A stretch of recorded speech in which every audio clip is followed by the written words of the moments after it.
April रोजी MMRDAमध्ये बैठक झाली होती।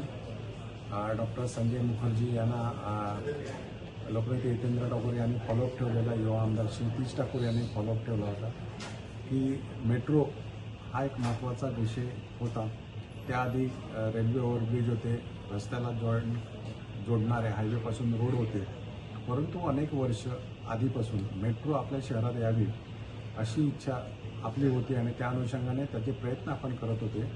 जायकाही जनपदची जी कंपनी आहे ती सर्वप्रथम वसईमध्ये आपल्या महापालिकेमध्ये आली होती, पण फिजिबली होत नव्हता त्यावेळी मेट्रो। त्यामुळे रिंग रोड आणि मेट्रो असं समांतर आपल्याला करायचं होतं, परंतु आता आपण जो रेल्वेचा ओव्हरब्रिज नायगाववरनं होतो चौपदरीकरण आणि त्याच्यावरनं मेट्रो देखील असं एकत्रित पूल आणि तो पूल चालू होऊन मेट्रो भाईंदरमधून जी शिरणार आतमध्ये ती वसई नायगाव पूर्वेवरनं येणार, सोपाऱ्याला ती परत पश्चिमेला येणार आणि जो महापालिकेच्या बाजूने जो रोड आहे माडामधनं येतो त्या रोडवरनं 30 मीटरच्या रोडवरनं ती पुढे HDLच्या इकडे रुस्तमजीच्या इकडून मागे चिखलडोंगरी रोड आणि नारंगी बंदर या ठिकाणी त्याची एक अजून शेवटचं स्टेशन होणार आहे।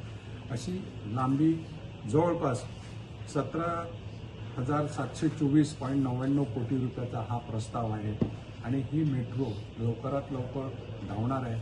आम्ही डॉक्टर संजय मुखर्जी आपले कमिशनर MMRDA यांची बैठक भेटलेलो आणि त्याच्यात पाठपुरावा लोकनेते हितेंद्र ठाकूर यांचा होता आहे। त्यांनी ते राज्य सरकारकडे मंजुरीसाठी हा प्रकल्प पाठवलेला आहे।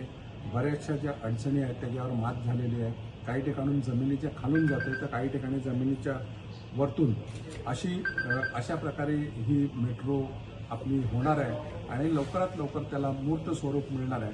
त्याच्यानंतरची जी असेल ती रिंग रोडमध्ये असणार आहे, परंतु ही लवकरात लवकर करण्यासंबंधी कधीपर्यंत अपेक्षित आहे सर्व हे आता मंजुरीसाठी गेलेलं आहे शासनाकडे आणि लवकरात लवकर आर्थिक मंजुरी झाल्यानंतर लवकरात लवकर ही चालू करण्यासाठी आमचा पाठपुरावा आहे।